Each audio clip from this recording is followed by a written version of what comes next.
I was 42 the morning I ironed the navy dress and told myself I would not cry at the wedding. I set the iron on its heel, watched steam breathe from the vents, and studied my reflection in the kitchen window. The woman staring back, tight curls pinned neatly, a new shade of lipstick that felt like resolve, looked like someone who had survived bigger storms than an awkward reception line. "You've got this, Lena," I whispered, steadying my hands on the counter, my voice low but firm. Me speaking to myself. The text came from Marcus while I poured coffee into a travel mug. "You sure you want to go alone? I can swing by," he wrote, Marcus checking in. For a second, the temptation to accept a ride hummed under my skin. But I had history to face and dignity to protect, and part of me felt that showing up under my own momentum mattered. "I'm good. I'll see you later for stories," I typed back, me replying. 3 dots hovered, then vanished. He knew when to leave space. I met Tasha in a Newark hospital waiting room 16 years earlier, both of us pretending magazines could distract us from mothers in recovery rooms. She had this laugh that rolled like a bright drum, and a way of leaning in that made you want to confess small things. We swapped vending machine snacks, then secrets, then numbers. The kind of friendship that grows quietly until it is the architecture of your days. Late-night budgeting calls, Saturday thrift runs. One winter we painted my apartment the color of warm toast, while Back to Life played on repeat. When she met Daniel, I was the first person she told, breathless in my doorway. "He listens like he's memorizing me," she said, Tasha gushing. I saw her eyes soften, and I wanted that to be true. Daniel worked in commercial real estate, the kind of job that gave him an easy suit and a smoother story. At first, he was unfailingly polite. He would ask about my teaching, my students, the after-school girls group where I mentored. "Thank you for doing that kind of work," he would say. Daniel complimenting, a little too polished. He brought wine to game nights and left early, claiming early meetings. I told myself he was shy. But there were moments, thin cuts of silence, when he would watch me and I felt catalogued. I remembered dismissing it as my own defensiveness. The truth is, intuition sometimes arrives dressed as pettiness, and you ignore it because you want joy for your friend. The first fracture showed last Thanksgiving, 3 weeks after they got engaged. Tasha and I were washing dishes at my sink, sleeves pushed up, the window fogged from heat. "We're thinking small for the ceremony," she said. Tasha planning. "Family only, a few close friends. Daniel's pastor will officiate." I dried a plate and set it on the rack. "Whatever makes you happy," I said, me supporting. She nodded quickly, then adjusted the dish towel as if it suddenly mattered. "Also," she added, voice dropping, "Daniel thinks it might be simpler if we kept certain histories to the side." I stared at her. "Histories?" I asked, me questioning. "You and me," she said. Tasha, barely above a whisper. "Not because he doesn't like you. He just thinks you're strong. You'll understand." That word, strong, arrived like a compliment you know is a leash. I swallowed. "Do you agree?" I asked, me, careful. She stared at the silverware tray. "I don't know," she said, Tasha wavering. "He says we need a fresh start. No distractions." The room felt suddenly small. I changed the subject to the sweet potato pie. We did not return to histories. The formal invitation never came. A month later, a group email landed with registry links and venue details. My name was in the to line, my inbox proof that I still existed. I bought a gift, a Dutch oven the color of robin's eggs, and had it shipped, imagining Tasha making soup on a Sunday, thinking of me. When I texted to ask about seating, she sent a voice note. "We're still finalizing. You know how guest lists get," she said. Tasha, breathless, overbright. The space between us widened like a street after snowmelt. On the day, I drove myself across the Pulaski Skyway, the refinery stacks shouldering the horizon like rusted monuments. The venue was a restored factory in Jersey City, all exposed brick and grand windows, a place where people took photos to prove they were part of something modern. I parked 3 blocks away, straightened my dress in the rear view, and walked carefully in low heels. The air smelled like rain that had decided to wait. At the door, a greeter in black held a clipboard and a smile that didn't reach her eyes. "Welcome," she said. The greeter rehearsed. "Name?" I adjusted the strap of my bag. "Elena Thompson," I answered, me identifying. She ran her finger down the columns, then paused. She murmured. The greeter, uncertain. She flipped a page. I don't see... Oh, one moment. She stepped aside and conferred with another attendant, their whispers knitting into a boundary. I stood there, feeling the room's music pulse through the brick like a second heartbeat. Guests drifted past in jewel tones. The scent of lilies and polished wood rose around me. I reached for my phone, half an impulse to text Tasha, half an anchor. The second attendant approached, his hands disciplined into neutrality. Hi, he began. The attendant measured. There's a list for last-minute changes. Could I... He glanced at my phone as if it might be a weapon.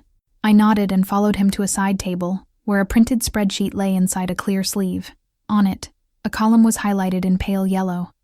At the top, in a tidy font, it read, Not invited, do not admit.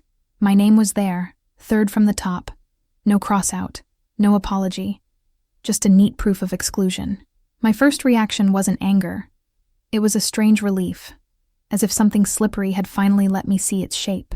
I'm sorry, the attendant said. The attendant, softening as he read the line with me. We have to follow the list. I nodded, because I understood he was a messenger, not a judge. Could I ask who provided this list? I asked.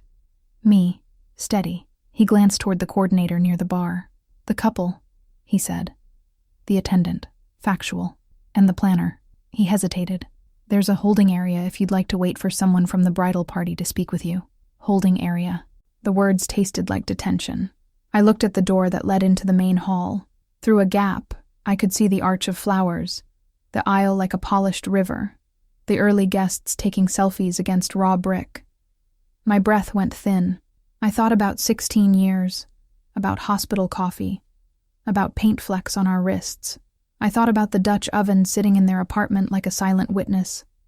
And I thought about the word strong, handed to me like a reason to disappear. You okay? The voice came from my left. Marcus, who had said he'd stay away and hadn't. He stepped from the shadow near the coat check, tie loosened, shoulders wide with concern. I couldn't shake it, he added. Marcus, confessing. I exhaled something that was almost a laugh. They put it in writing, I said, me, bitterly amused. He followed my gaze and read the line, jaw tightening. That's cold, he said. Marcus, blunt. A woman in a headset approached, efficient steps eating the floor. Ms. Thompson? She asked. The planner, professional. I turned. Yes, I said, me answering. She clasped her hands. I'm the coordinator for the event. I'm afraid there's been a directive. We need to keep the head count exact. Fire code, she added, the planner, offering bureaucracy as balm. I blinked. My name is on a list that says I'm not invited, I replied. Me, precise. That's not fire code. That's a choice. She held my gaze a beat, then glanced away. I'm sorry for the misunderstanding, she said, the planner, retreating. We can have a program, and a boxed favor brought out to you. A boxed favor. I imagined a cookie with initials, sugar trying to sweeten contempt. Is Tasha here yet? I asked. Me, cutting through. The planner checked her watch. She's in the bridal suite upstairs. We're lining up in 10, she said. The planner, informative. The clock inside me struck something clear. 10 minutes. 10 minutes between revision and ritual. Marcus shifted closer, near enough that I could feel the heat of him without being touched. Say the word and we bounce, he said. Marcus, protective. I looked at the door again, then at the staircase that led to the suites. I pictured Tasha adjusting her veil, thinking I was blocks away, or at home, or erased. I pictured the girl who shared Twizzlers with me when our mothers were trying to live. I did not come here to beg entry. I came here because history deserved a witness, and love deserved a mirror.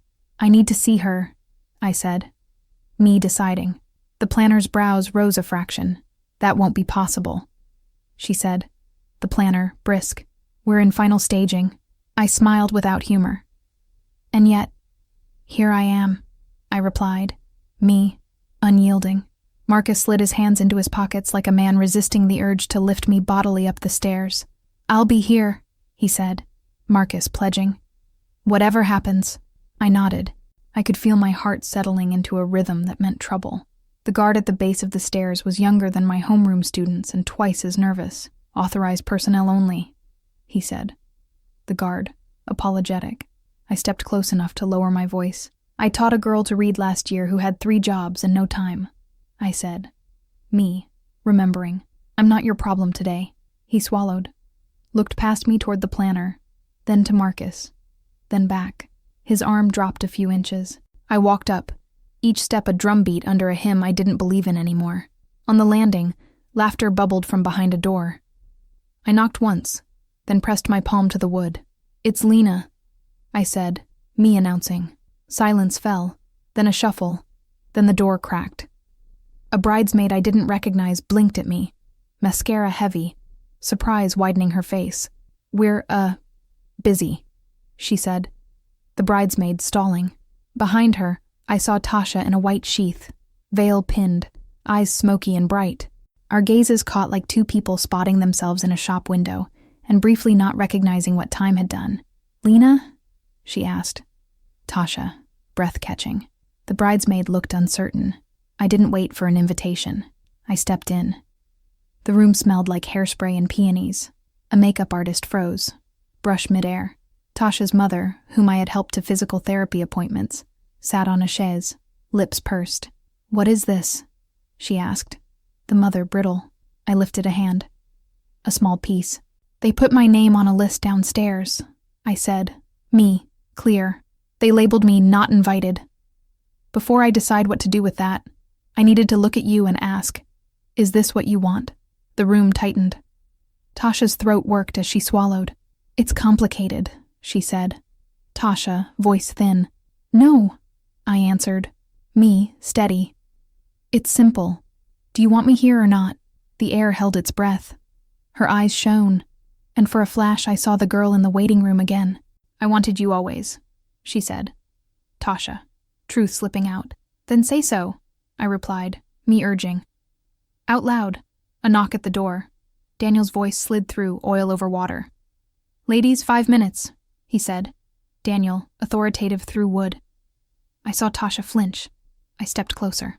"I have stood beside you through everything," I said. Me, low. "I will not stand outside now, erased for someone else's comfort." Tasha closed her eyes. "He said you challenge things," she whispered. Tasha, confessing. "He said today needed ease." My laugh startled even me. "Ease without truth is anesthesia," I said. Me, unafraid. "You wake up numb and sore." Another knock, sharper. "We need to move," Daniel said. Daniel, pressing. Tasha opened her eyes, and this time there was steel in them. She reached for my hand. "You walk me in," she asked. Tasha, choosing. For a heartbeat I couldn't breathe. Then I squeezed her fingers. "I will," I said. Me, promising. The room exhaled in a collective gasp. The bridesmaid stepped back. The makeup artist lowered her brush. Tasha's mother's mouth opened, then closed. Something like relief flickered across her features. Outside, I could hear the music swell. The cue beginning. We stepped into the hallway, hands still laced. The planner stood at the top of the stairs, headset skewed, eyes wide as a siren. "You can't," she began, the planner panicking. I met her gaze, calm. "Watch me," I said. Me, resolute. And with that, we moved toward the light pooling at the corridor's end, toward the door that had been shut with my name on the wrong list, toward a ceremony that would not proceed as scripted. I didn't have a plan beyond the next step. But sometimes the step is the plan. Somewhere below, I knew Marcus was waiting, a witness ready to steady whatever broke. I lifted my chin. If today required courage, I had brought enough for 2. The first thing I felt when we reached the top of the aisle was the collective silence. Weddings are supposed to hum with soft music and the shuffle of programs. But when I appeared hand in hand with Tasha, the sound collapsed into shock. The quartet faltered, the violin string slipping flat, then catching again. Guests who had been angling their phones for the perfect shot lowered them, brows knitting. I could feel eyes like heat lamps on my skin, 1,000 questions rehearsing in the air. Tasha's fingers trembled inside mine, though her chin lifted higher than I had ever seen. She squeezed, hard enough to leave a dent, and whispered, "Don't let go." Her voice was a secret tucked between us. Tasha grounding herself. I won't, I answered. Me. Steady. The aisle stretched long, petals scattered with precision, candles flickering against the exposed brick. At the far end, Daniel stood with the pastor, his face a study in disbelief and fury layered thin as glass. He looked at Tasha, then at me, then back at the planner scrambling near the arch, headset bobbing as she whispered into her mic. Keep walking, I murmured, me, urging. Tasha nodded once. We moved in step, 2 women bound by 16 years, and one fragile decision. The murmurs rose. Confusion swelled. I caught Marcus in the 3rd row on the left, his jaw set, but his eyes alive with a kind of pride that anchored me. Halfway down, Daniel broke. He stepped forward, cutting through the pastor's attempt to gesture him back. What the hell is this? He demanded. Daniel, his voice low but sharp. Gasps scattered the crowd. Tasha's grip tightened. I stopped with her, meeting his stare without blinking. This is your bride, I said, me, calm but audible. And I'm walking her in. A ripple tore through the guests like a wave hitting sand. Some looked horrified, others curious, a few quietly satisfied, as if witnessing a truth they had suspected but never voiced. Daniel's face darkened. We discussed this, he snapped. Daniel, barely holding composure. His words weren't meant for me. They were a dagger thrown at Tasha. She didn't flinch. No, she said. Tasha, her voice clear for all to hear. You decided. I went along. Her tone cracked something open in the room. I felt it. Daniel's mother rose from the 2nd row, pearls trembling against her collarbone. Tasha, sweetheart, maybe we should pause, she began. The mother-in-law, smooth but panicked. No, Tasha cut in, her voice sharper than I had ever heard. There will be no pause. There will be no list with my best friend's name on it as if she were nothing. Not today, not ever. The crowd erupted in whispers. Some heads turned toward me, others toward Daniel, but every ear strained for her next word. He tried to recover, smoothing his expression like plaster over cracks. This isn't the place, Daniel said. His voice dipped in condescension. It's exactly the place, Tasha shot back, her defiance ringing. Because this is the truth I'm marrying into, isn't it? A truth where you choose who I can stand beside. Who gets erased, who counts. The pastor cleared his throat, voice uncertain. Perhaps we can take a moment in private, he offered. The pastor, searching for order. No, I interrupted. Me, firm. Privacy is what kept this lie breathing. Everyone here should know what kind of union this was about to be. Daniel's jaw flexed.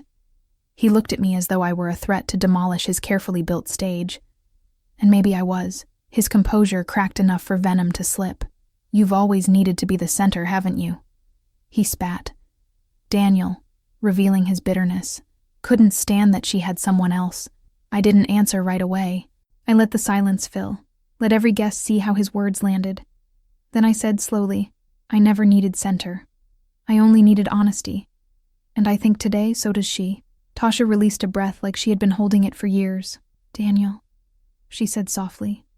Tasha, almost tender, if the price of being with you is cutting her out, then the answer is already no. It was the kind of sentence you can't stuff back into your mouth once it's free. The air thickened, waiting for his retaliation. His mother's hand clutched her pearls tighter. Daniel's eyes flicked to the guests, the image of himself unraveling in real time. We'll discuss this later, he muttered. Daniel, attempting control. There is no later, Tasha replied, her voice final. Not like this. The planner was at the edge of the aisle now, face pale, whispering urgently to the staff, but the room was no longer hers to manage. The room belonged to Tasha's words, and the silence that followed. I could feel her hand trembling still, though her face had steadied into something fierce. I leaned close. You're not alone, I whispered. Me, quiet reassurance. She nodded, eyes glassy but clear. The pastor, uncomfortable, adjusted his stole. Well, he began. The pastor, faltering. Perhaps we should let the bride decide how to proceed. All eyes turned to her. She stood taller, veil glowing under the lights, fingers still locked in mine. This wedding, she said. Tasha, addressing everyone, is not happening the way it was meant to. I owe you all the truth. I wanted love, but love doesn't hide my history or erase the people who built me. If I walk down this aisle today, it will not be toward a man who fears my loyalty to my own." The words landed like stones in still water, rippling wide. Some guests nodded, others fidgeted, but no one spoke against her. Daniel, red at the edges, tried one last play. "Think carefully," he said. Daniel, threatening, wrapped in concern. "You'll regret this scene." Tasha's laugh came sharp, almost a bark. "The only thing I regret is how much of myself I gave away before today," she said, her clarity cutting. I watched his posture falter. The image cracked. He turned slightly, as if to retreat, but pride pinned him in place. Marcus suddenly stood from his seat. "Then it seems clear," he said. Marcus, voice carrying steady through the hall. "This wedding is over." His words, though uninvited, ignited applause from pockets of guests who had been suffocating in silence. The clapping grew, hesitant then bold, echoing against brick walls. Daniel's mother sat down hard, face pale.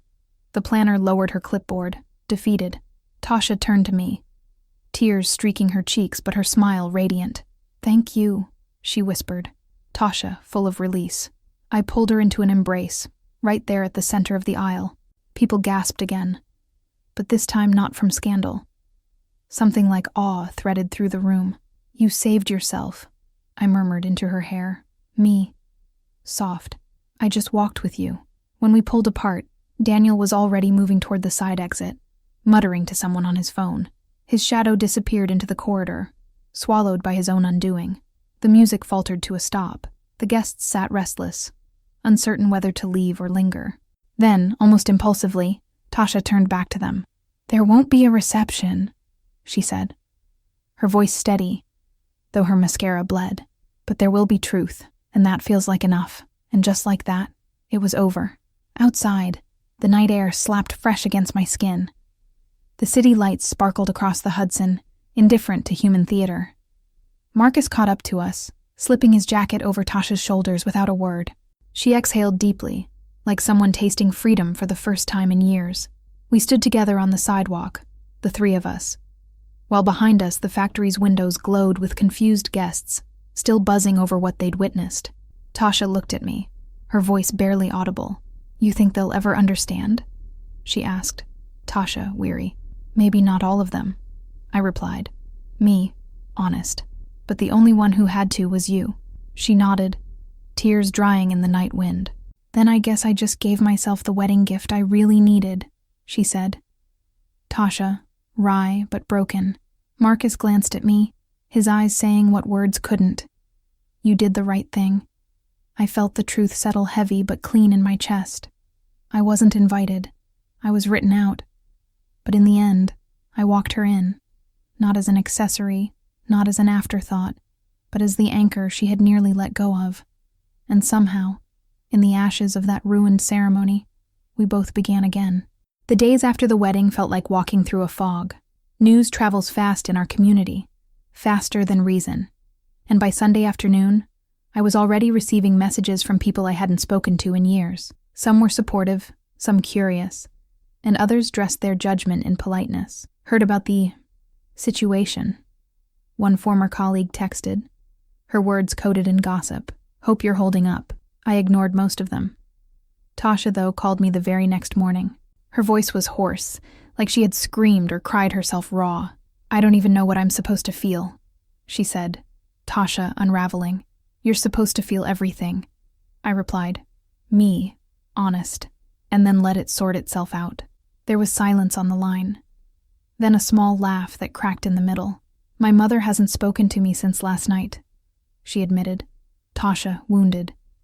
"She keeps saying I embarrassed the family, that I should have just gone through with it." I closed my eyes, pressing my forehead against the window glass of my kitchen. Outside, kids were already walking to school, backpacks swinging, voices bright. "She'll come around," I said, me soothing. "She's scared. You broke the script she wanted." But deep down, she saw what I saw, that you saved yourself. The call ended with her whispering, "Don't disappear on me now." I promised I wouldn't. But promises are easy. Living inside them is harder. By Tuesday, photos from the wedding that wasn't started surfacing online. Someone had filmed the moment Tasha and I walked in together, and though the audio was muffled, the image was enough. Her hand in mine, Daniel's expression unraveling, the collective shock. The clip spread, captioned with everything from Queen energy to drama at Jersey City nuptials. Even my students mentioned it in whispers, trying to connect their English teacher with the viral headline. Marcus stopped by that evening with takeout, uninvited but welcome. He set the containers on my table, the smell of fried rice and lo mein filling the room. "You know this is everywhere, right?" he asked. Marcus, straightforward. "I know," I said. Me, tired. "But I didn't ask for it." He shrugged, opening chopsticks. "Sometimes the story finds you whether you want it or not." We ate in silence for a while, the comfort of shared food softening the edges. Finally, he leaned back. "Do you regret it?" he asked. "Marcus, careful." I set down my fork. "No," I said. Me, firm. If I hadn't walked her in, she might still be pretending today. And then what? 10 years of shrinking herself to fit his rules? He nodded slowly. "You changed the ending," he said. Marcus, reflective. "But change doesn't come without cost." On Wednesday, Tasha came to my apartment, unannounced. Her eyes were swollen, her dress wrinkled, as if she had slept in it. She collapsed onto my couch, shoes still on. "Daniel's people are calling me non-stop," she said. Tasha, frantic. "He wants the ring back. His lawyer even emailed me already." I blinked. "A lawyer? It's been 3 days." She covered her face with her hands. "He says I humiliated him, that I owe him for the deposits, the venue, everything." Anger flared in my chest. "You don't owe him anything," I said. Me, sharp. "You owe yourself your freedom. That's it." She peeked at me through her fingers. "What if I can't handle the fallout? What if I just made everything worse?" I sat beside her, pulling her hands down so she had to look at me. "You didn't make it worse," I said. Me, steady. "You revealed what was already broken. And trust me, better now than after vows and signatures." Her body shook with a sob, but she leaned against me. We stayed like that for a long time, the city's noise floating through the window. That night, after she left, I stared at the ceiling and wondered if I had meddled too much, if maybe I had stepped too far into her story. But then I remembered the way she looked at me in that bridal suite, eyes pleading not to be abandoned. No, I thought. I did what I had to do. By the weekend, the community divided into camps. Some praised Tasha's courage, calling her a symbol of self-respect. Others whispered that I was the puppet master, jealous, unable to let her go. Even at the grocery store, I caught sideways glances, half pity, half curiosity. On Sunday, after church, an older woman I barely knew approached me in the parking lot. "What you did was bold," she said, the woman firm. "But bold doesn't always mean right." I smiled tightly. "Sometimes it's the only thing that keeps us alive," I replied, me, unyielding. She frowned and walked away. The hardest blow came from Tasha's cousin, Darnell. He called me late one night, his voice thick with accusation. "She was humiliated, Elena," he said, Darnell, angry. "On her wedding day. Do you even realize what you did to her image?" I swallowed hard, gripping the phone tighter. "I didn't humiliate her. I gave her a way out," I said, me, defending. "She'll never recover from this." He shot back. Darnell, bitter. "Or maybe," I said slowly, me, certain, "she'll finally recover from everything else." He hung up without answering. Still, not all voices were harsh. My sister called from Atlanta, her tone warm. "You've always been her anchor," she said, my sister affirming. "Some people won't understand, but anchors don't need applause." Her words steadied me. The following week, Tasha started staying at my apartment more often. She brought a suitcase one night, dropped it by the door and whispered, "Just for a while." I didn't question it. I made space in my closet, cleared a drawer, and let her move through my home like she belonged, which, in a way, she always had. We spent evenings cooking, binge-watching old sitcoms, and talking until dawn. She admitted things I had suspected but never heard aloud. How Daniel criticized her clothes, her laughter, even her friendships.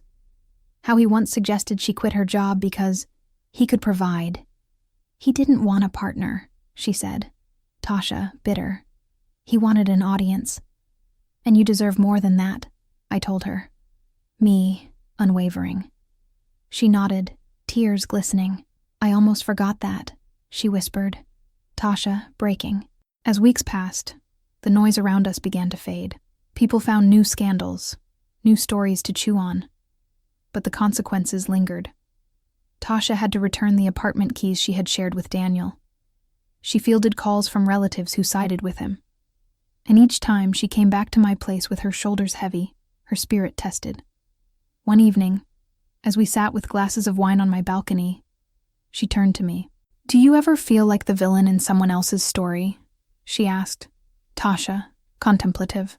I looked out at the skyline, the Empire State glowing faintly in the distance. "All the time," I said. "Me, honest. But I'd rather be a villain in their story than a stranger in my own." She smiled faintly, leaning her head against my shoulder. "That's why I needed you there," she whispered. Tasha. Grateful. I held her hand, silent. For the first time since that night, I allowed myself to believe that maybe, just maybe, what happened at the wedding wasn't just an ending. It was the beginning of something neither of us could have imagined. Messy, painful, but real. And real, I thought, is better than perfect. By the second month after the wedding, life was no longer dominated by whispers or viral clips, but the weight of consequences still lingered like humidity in August. Tasha was still splitting her time between her mother's house and my apartment. Her mother tolerated her presence, but never missed an opportunity to remind her of the shame. At my place, though, she could breathe. I started noticing how her shoulders only dropped when she stepped through my door, as if the walls themselves granted permission to rest. One Friday night, we sat cross-legged on the floor with Chinese takeout again. It had become our ritual. Paper cartons, soy sauce packets, and late-night honesty. She picked at her lo mein, twisting noodles without eating. "Do you ever think I'll be forgiven?" she asked. Tasha, eyes fixed on the food. "By who?" I asked back. "Me, careful. My family. The people at church. Everyone who thinks I ruined a holy day." I put down my chopsticks. "Forgiveness is about them," I said. Me, steady. "You don't need their forgiveness to keep living. What you need is your own." She blinked hard, tears threatening. "That's the hardest one," she whispered. Tasha, broken. I reached across and covered her hand. "It'll come," I said. Me, certain.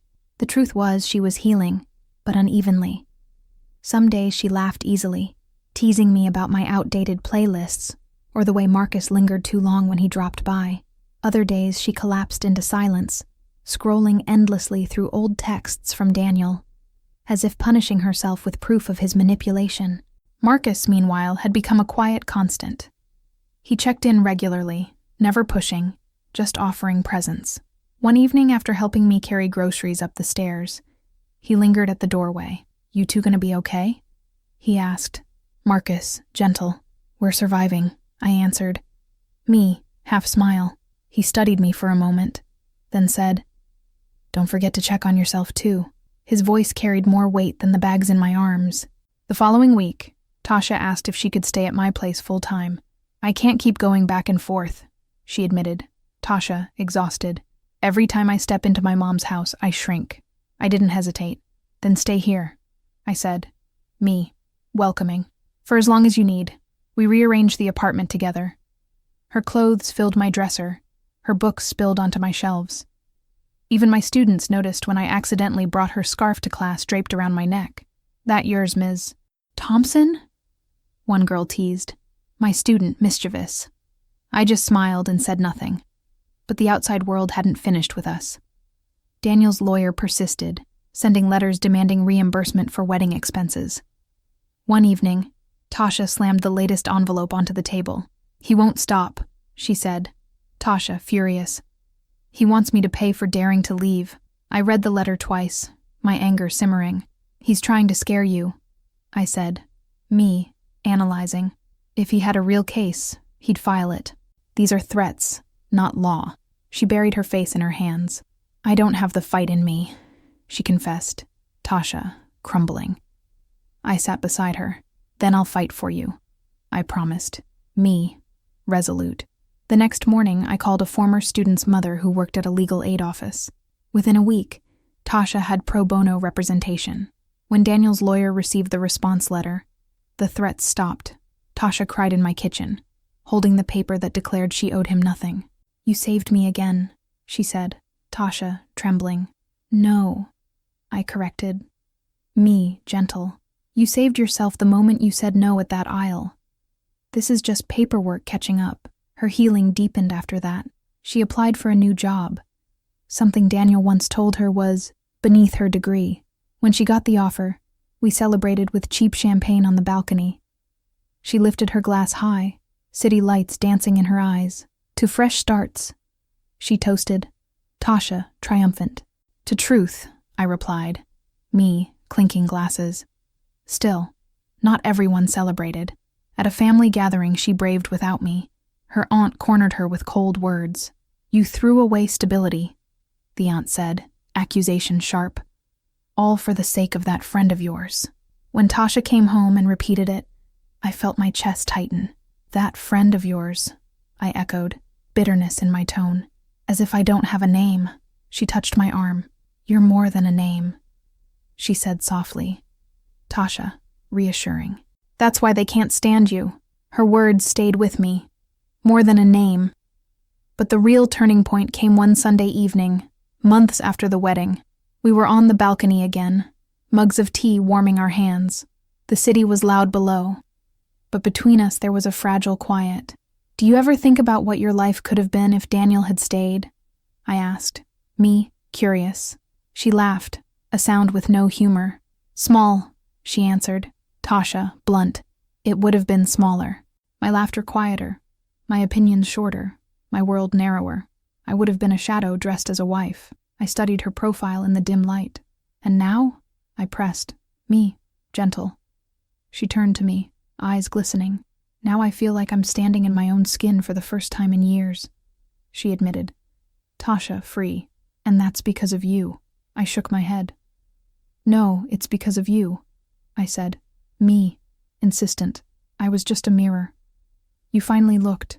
She smiled faintly, but her gaze lingered on me longer than usual. For a moment I felt something shift, an energy neither of us named. She reached for my hand, holding it as if it were both anchor and promise. We stayed like that until the tea went cold. Later that night, lying in bed, I realized that everything had changed. Not just for her, but for me too. I wasn't just the friend who walked her down an aisle. I was the person who reminded her of herself. And maybe, just maybe, she was reminding me too. The story that began with humiliation had turned into something else. Something unplanned, uncertain, but real. And real was enough to keep me moving forward. By the third month, Tasha's presence in my apartment no longer felt temporary. Her shoes lined the entryway. Her favorite mug claimed its permanent spot near the kettle. And her laughter filled the rooms like music I hadn't realized I'd been missing. Still, there was an unspoken awareness between us. That everything we were building stood on the ashes of what she had walked away from. One Tuesday afternoon, I came home to find her in the kitchen, chopping onions with tears streaking her face. For a moment I thought it was the onions, but then I noticed the unopened envelope on the counter. Daniel's handwriting scrawled across it. "What's that?" I asked. Me, cautious. She wiped her eyes with her sleeve. "A letter," she said, Tasha, voice shaking. "He mailed it. No lawyers, no threats, just him." I looked at the envelope, my chest tightening. "Do you want to read it?" I asked. Me, careful. She hesitated, then slid it toward me. "You read it first," she whispered. Tasha, afraid. I unfolded the paper, Daniel's words spilling across in his neat, practiced hand. He wrote about betrayal, about humiliation, about how she had chosen spectacle over loyalty. He begged for a chance to talk, then shifted to blame, accusing her of letting me poison what they had. The last line burned. "She will never love you like I did." I folded the letter slowly. "It's not an apology," I said. Me, calm but firm. "It's another performance. He's not reaching for you. He's pulling at you." Tasha buried her face in her hands. "Why can't he just let me go?" she asked. Tasha, desperate. "Because control doesn't like losing." I replied. Me? Steady. She nodded, silent. That night she tore the letter into pieces and dropped it into the trash. It felt like a small funeral, but letting go is never linear. The very next week, she found herself scrolling through old photos on her phone. Vacations, dinners, moments where his arm rested casually around her. Sometimes I wonder if I imagined it all, she admitted.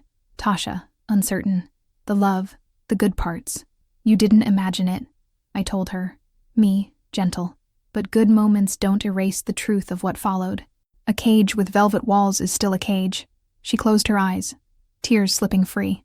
Why do you always know what to say? She asked. Tasha, weary. Because I've lived cages too, I whispered. Me, revealing. That was the first time I admitted it. My own past. The relationship years ago that had dulled my edges and made me doubt my worth. I spoke of the man who had chipped away at me with backhanded compliments and cold silences. She listened, eyes wide, and for the first time I saw understanding rather than shame reflected back at me. You got out, she said softly. Tasha, hopeful. I did, I said.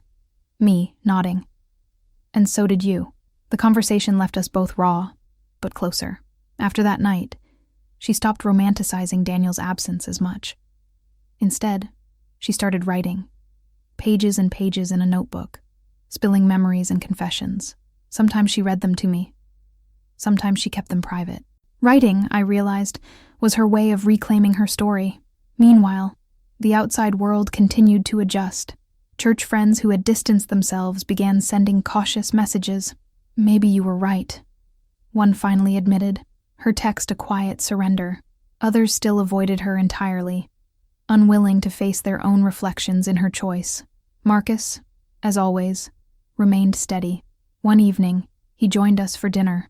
Halfway through the meal, he looked at Tasha and said, You seem lighter. She smiled faintly. I think I am, she answered.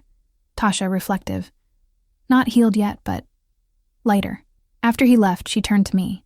You know he likes you, right? She asked. Tasha, teasing. I rolled my eyes. Marcus likes being decent, that's all. But her grin lingered.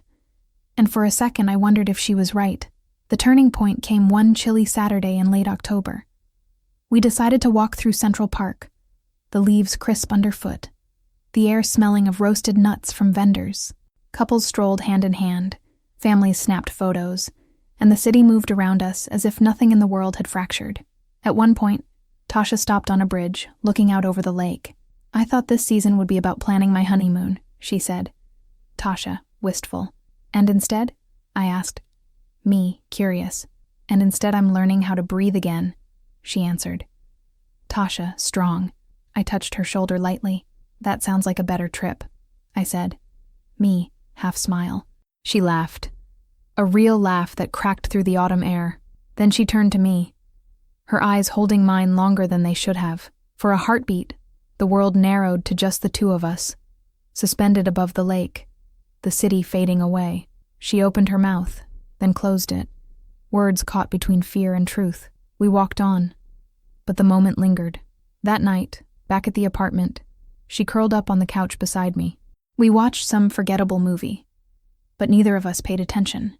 Her hand brushed mine once, twice, as if by accident, until finally she left it there, warm against my skin. I didn't move, neither did she. For the first time, the silence between us didn't feel like absence. It felt like possibility. Still, I knew better than to name it. Healing is fragile, and love, whatever form it might be taking, needed patience. Later, as I lay awake in bed, I realized something I hadn't before. The humiliation I had felt at that wedding, seeing my name on the not invited list, had transformed.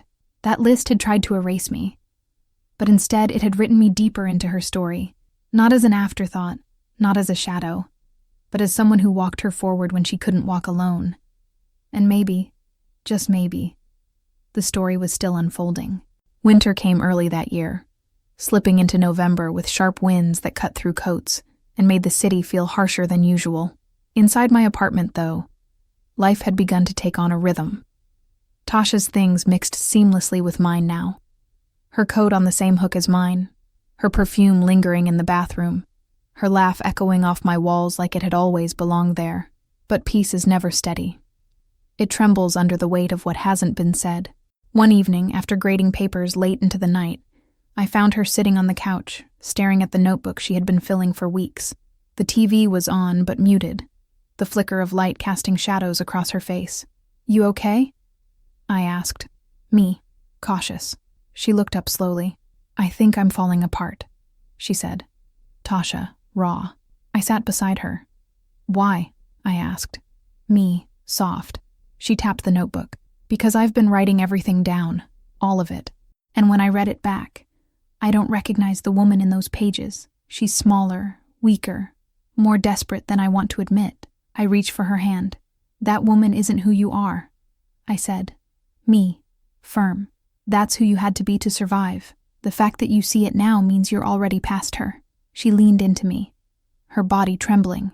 "Sometimes I think I don't deserve to start over," she whispered. "Tasha." Breaking. "You do," I said immediately. Me, unshaken. "You more than anyone." We sat in silence until she finally rested her head on my shoulder, her breathing evening out. Moments like that reminded me that healing wasn't about grand gestures. It was about presence. Still, the world outside hadn't forgotten.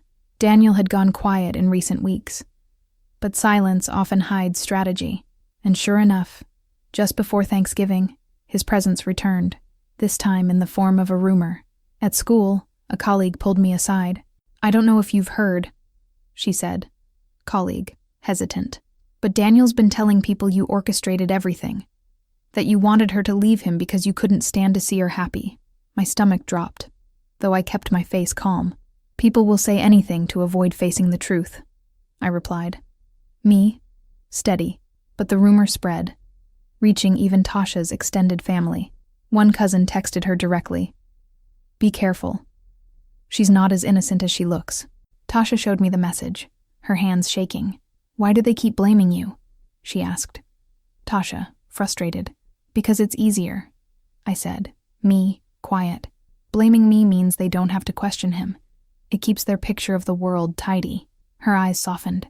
"But I know the truth," she said. Tasha, certain. And that was enough for me. Thanksgiving itself was a battlefield. Tasha decided to face her family, despite my warnings that she didn't owe them that.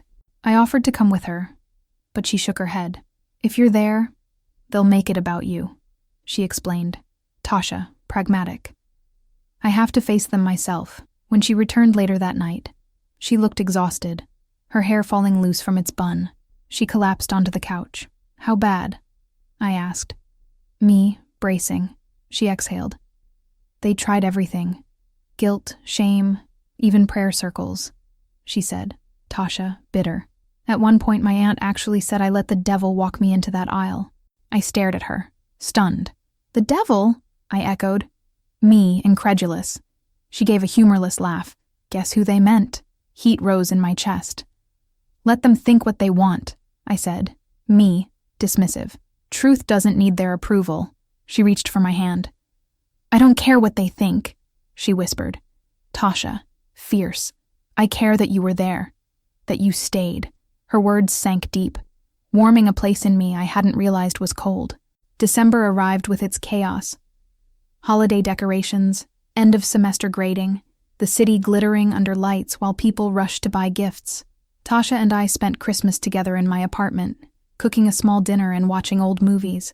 At midnight, she handed me a small box. Inside was a silver bracelet, simple and elegant, for holding me together, she said. Tasha, smiling softly, I fastened it around my wrist, my throat tight. "You didn't have to," I began. "I wanted to," she interrupted. Tasha, firm. "Because no one has ever stood by me like you did, and I want you to remember that every time you look at it." I hugged her, words failing me, but the most unexpected moment came a week later. On New Year's Eve, we were on the balcony, wrapped in blankets, watching fireworks crack the sky. The city roared with celebration below, but up here, it was just us. She turned to me suddenly, her eyes reflecting the bursts of color. "You know, everyone keeps saying you ruined my wedding," she said. Tasha, almost laughing. I know, I answered. Me, resigned. She leaned closer, her breath warm in the cold air. But what they don't understand is, you saved my life. I froze, her words slicing through the noise around us. She held my gaze, unflinching. I don't know what the future looks like. She continued. Tasha, vulnerable, but I know I want you in it. Always. Something shifted in that moment. Something unspoken, but undeniable. I reached for her hand, lacing our fingers together. Always, I echoed. Me. Promising. The fireworks exploded above us, but the real spark was right there between our hands, in the quiet decision to face whatever came next together. For the first time since that wedding aisle, I didn't feel like the woman erased from a list. I felt like the woman chosen, deliberately, openly, without apology. And that, I realized, was the beginning of everything new. January dragged in with bitter winds, the kind that cut through wool coats and made every subway ride feel like an endurance test. Still, inside our apartment, warmth grew. Tasha had started a new job at a nonprofit downtown, her days filled with case files and client meetings. She would come home tired but glowing, her voice alive with stories of people she was helping. I forgot what it felt like to matter, she told me one night. Tasha, smiling as she kicked off her shoes, you've always mattered, I said. Me? Honest. She looked at me like she wanted to argue, but instead she just exhaled and leaned her head on my shoulder. Moments like that made the cold outside irrelevant, but not everyone was ready to let us live in peace. One Saturday afternoon, Marcus stopped by with groceries, his usual way of looking after us without saying so outright. As we unpacked the bags, he glanced between me and Tasha. You know he's still talking, right? He asked. Marcus, serious. Daniel? I asked. Me, cautious. He nodded. Word is, he's been telling folks you ruined his reputation, that you manipulated her into walking away. Tasha scoffed, her hands freezing midair over a carton of eggs. Manipulated? She repeated. Tasha, angry. I'm not a puppet. I know that, Marcus said quickly. Marcus, defensive. But people love a story where the villain is clear. And for them, Elena, that villain is you. I swallowed hard, the truth of his words settling heavy. Let them think it, I said. Me, steady. We know better. Still, the weight of being miscast gnawed at me. That night, I lay awake replaying the wedding. The looks, the whispers, the aftermath. In their eyes, I wasn't the friend who walked her in. I was the meddler. The destroyer, the one who turned love into scandal. The next morning, I confessed this to Tasha over coffee. She listened quietly, then set her mug down with a soft clink. If they can't see the truth, that's their blindness, she said. Tasha, firm. You carried me when I couldn't carry myself. Don't you ever doubt that. Her words should have been enough. And yet, doubt has a way of lingering. Later that week, Daniel reappeared. Not in person, but online. A post on his social media, long and bitter, painting himself as the abandoned man, the betrayed fiancé. My name wasn't mentioned directly, but the implication was clear. Tasha showed me the post with shaking hands. He's trying to rewrite the story, she said. Tasha, furious. He's welcome to his fiction, I said. Me, calm. The people who matter know the truth, but she wouldn't let it go. It's not fair, she argued. Tasha, indignant. You didn't deserve to be dragged into this. Neither did you, I reminded her. Me, soft. The post spread anyway. Friends shared it, some commenting with sympathy, others with skepticism. By the next day, my inbox was full of messages again. Some supportive, some cruel. One, from a former church acquaintance, simply read, "You should be ashamed." I stared at it for a long time before deleting it. Tasha noticed my silence that night. Talk to me, she urged. Tasha, concerned. I shook my head. I'm just tired of being the villain in everyone's story, I admitted, me, weary. She took my face in her hands, forcing me to meet her gaze. Then stop letting them write it, she said. Tasha, fierce. Write your own. Her conviction shook me. Around that time, Marcus invited us to a community event he was helping organize. At first, I resisted, afraid of whispers, of looks, of people choosing sides. But Tasha insisted we go. If we keep hiding, they win, she said. Tasha, determined. So we went. The event was held in a local rec center, filled with folding chairs, bright posters, and the smell of catered food. People glanced our way, some curious, some wary. My pulse quickened, but Tasha walked beside me with her chin high. At one point, an older woman approached us, her eyes sharp but not unkind. "You're the one from the wedding," she said, her voice both statement and question. "Yes," I answered. Me, steady. She studied me for a long moment, then nodded.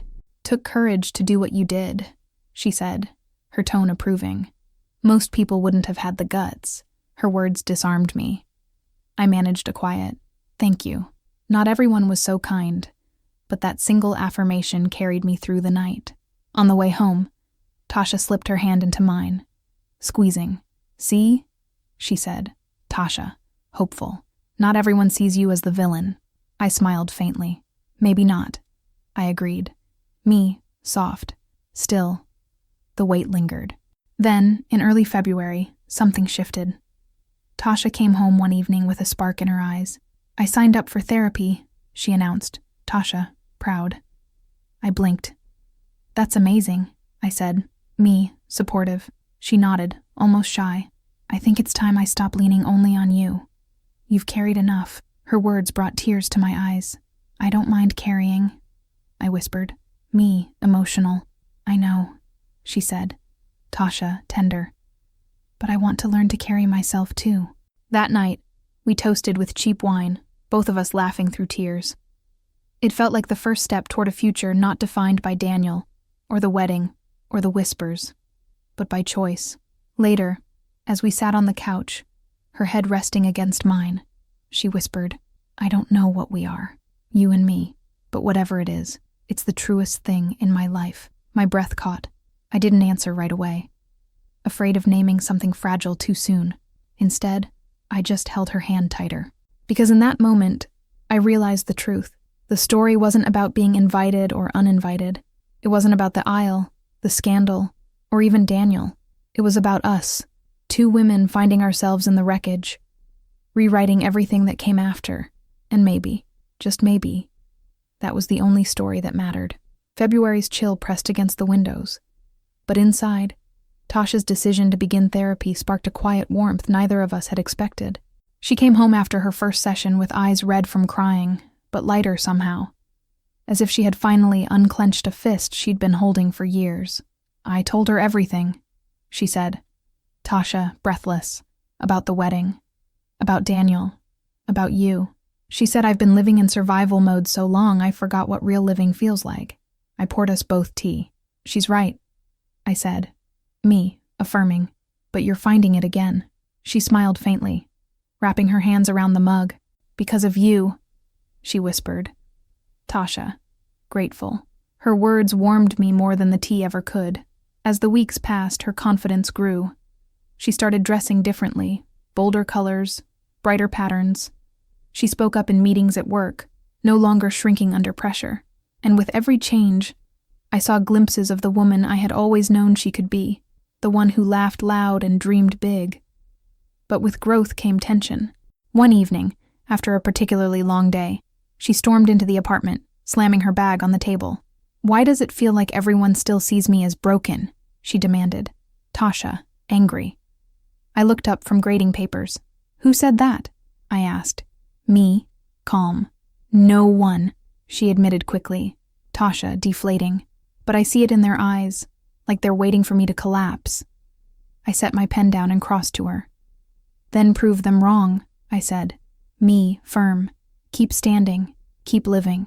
That's how you show them." Her eyes softened. "And what if I fall?" she whispered. Tasha, vulnerable. "Then I'll be here to catch you," I replied. Me, steady. She leaned into me, the fight draining out of her. "Always?" she asked. Tasha, small. "Always," I promised. Me, certain. But while she grew stronger, the outside narrative refused to let go. Daniel had gone quiet online, but rumors still floated through the community like smoke. At church, I overheard whispers, some sharp enough to cut. One woman muttered to another, That's the one who ruined it. They didn't think I heard, but I did. I went home that night heavier than usual. Tasha noticed immediately. What happened? She asked. Tasha, concerned. Nothing new, I said, me, weary. Just more people deciding I'm the villain in your story.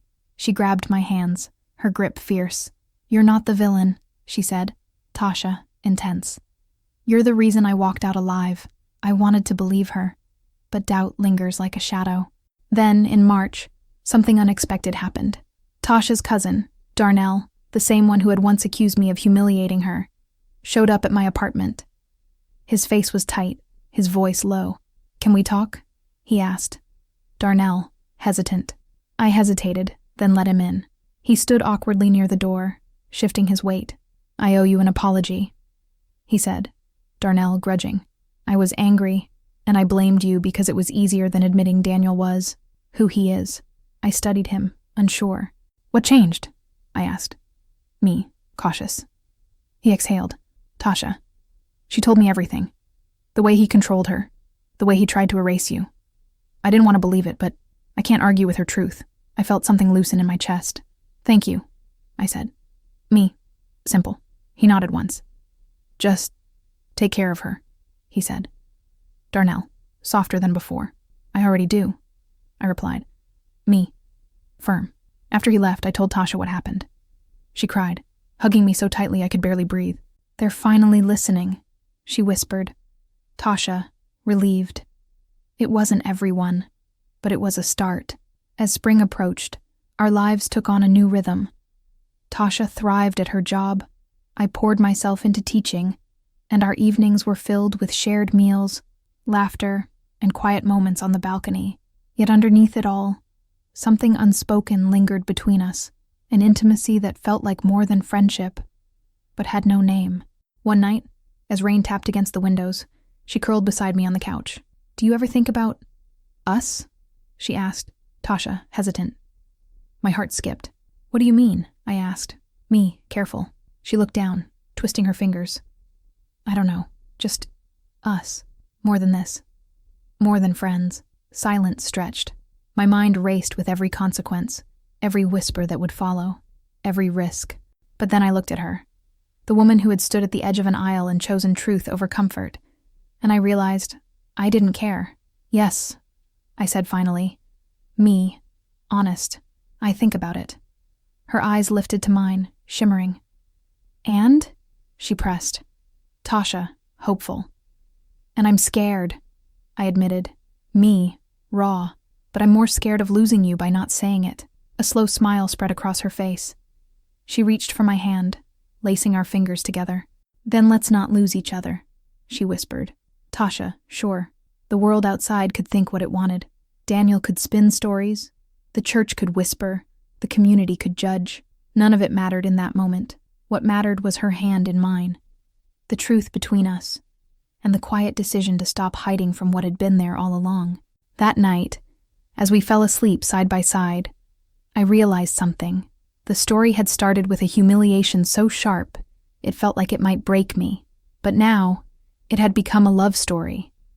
Not the kind with grand vows and perfect endings, but the kind built from survival, resilience, and choosing each other every day.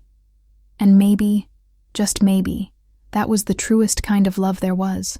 By April, the world outside had softened.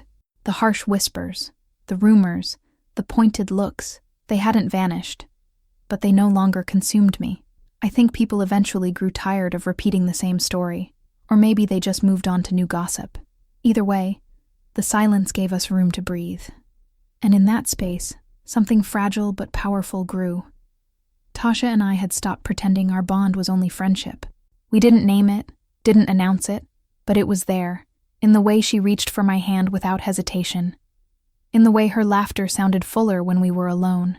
In the way my apartment finally felt like home because she was in it. Still, with every step closer, I felt the weight of what it meant, not just for us, but for how others would see us. One evening, as we walked back from the grocery store, she paused under a streetlight. The bag swung gently in her hands, her breath forming clouds in the cool night air. Do you think we're brave enough for this? She asked. Tasha, uncertain.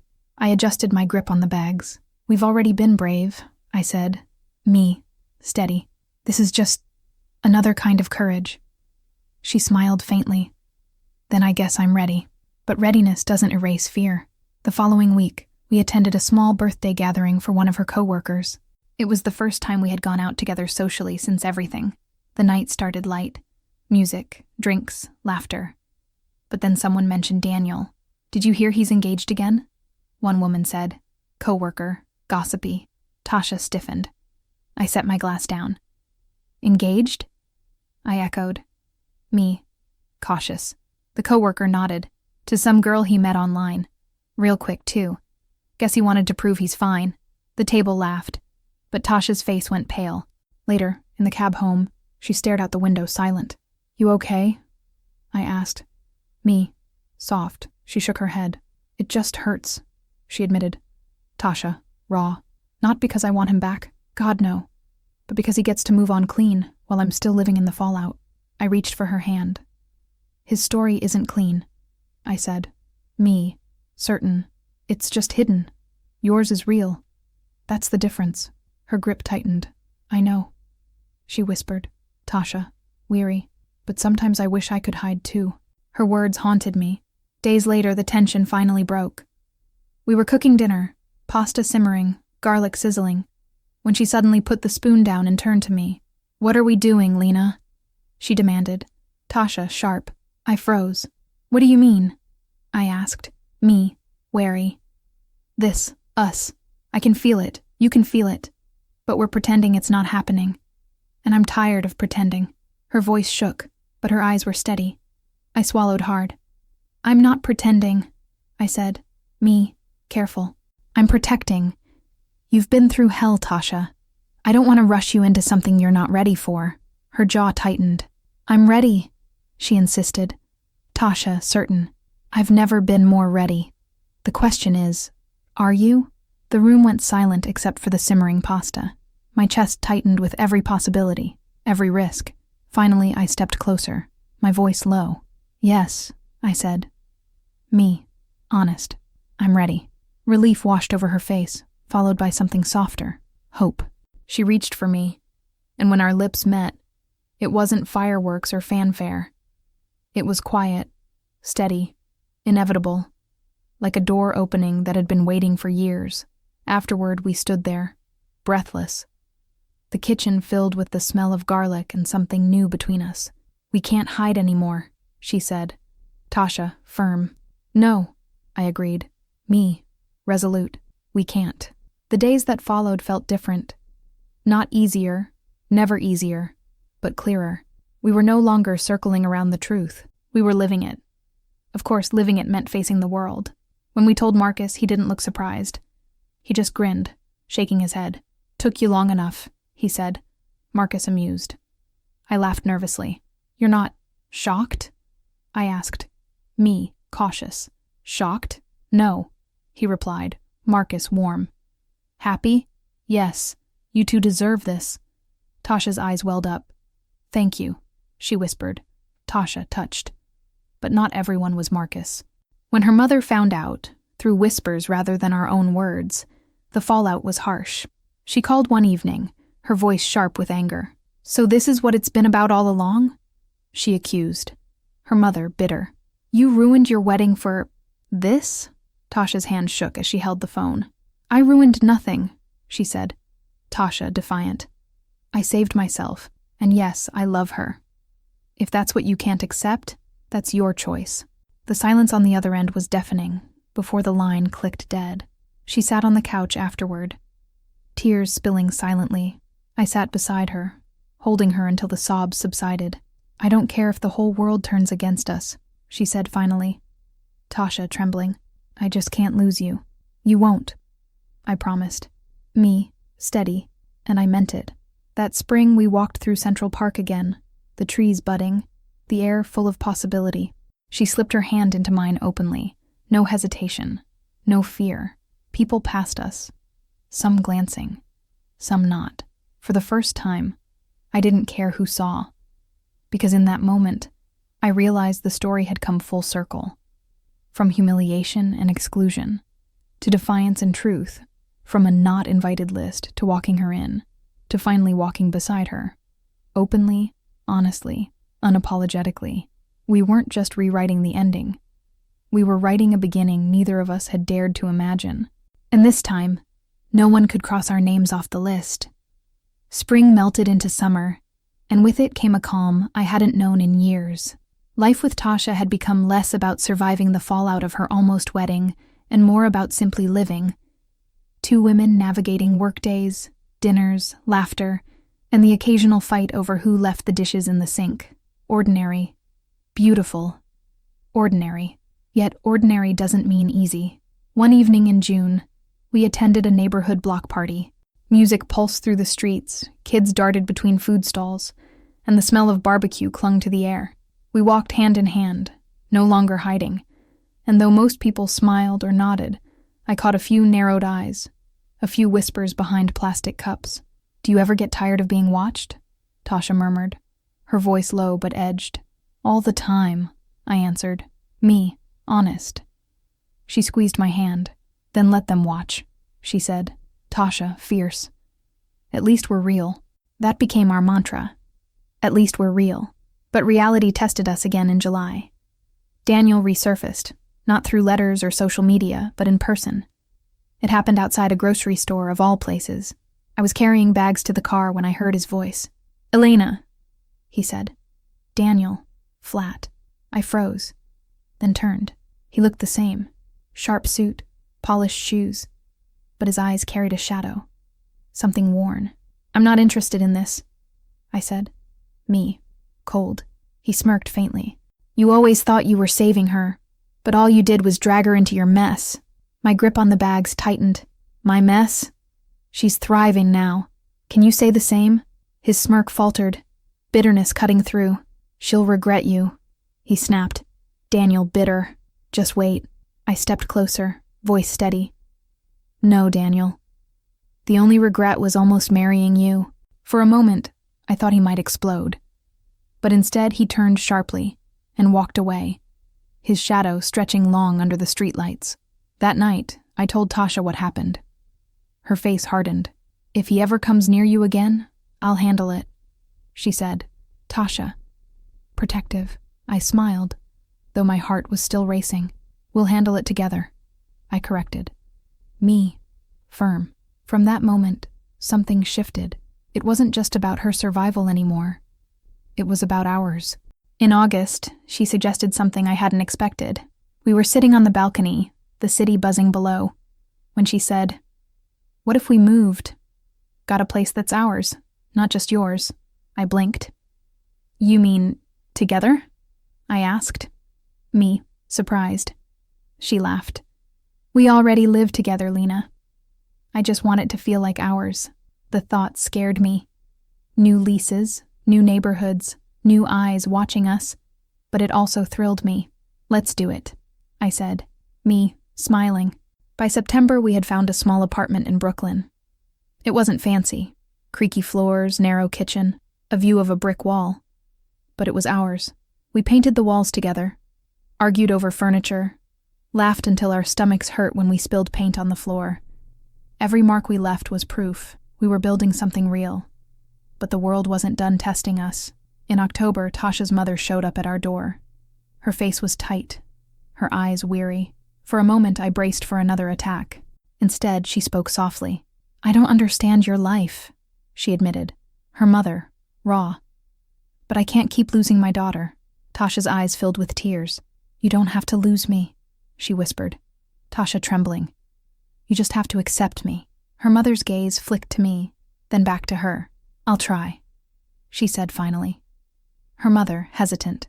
It wasn't approval, but it was a crack in the wall. And for us, that was enough. By November, a year had passed since the wedding. That wasn't. We marked the day quietly. No champagne, no party. Just the two of us on our couch, takeout containers on the table, remembering where we had been and where we were now. "Do you ever think about that list?" Tasha asked suddenly, her voice soft.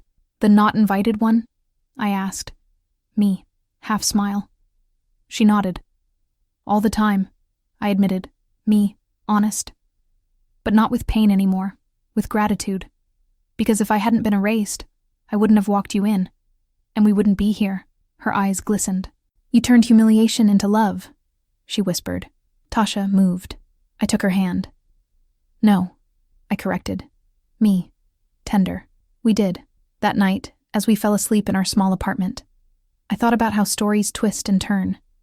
How they begin with pain and end with something unexpected. How I had gone from standing outside a door, erased from a list, to holding the woman I loved without apology. Life hadn't given me the script I wanted, but it had given me the one I needed. And maybe that was the point all along, because in the end, I wasn't the woman humiliated at a wedding. I was the woman who refused to disappear, the woman who walked her best friend in, who faced whispers and stares, who chose truth over silence, who found love in the ruins. And this time, my name wasn't just on the list. It was written in her heart, permanent, unerasable, forever invited.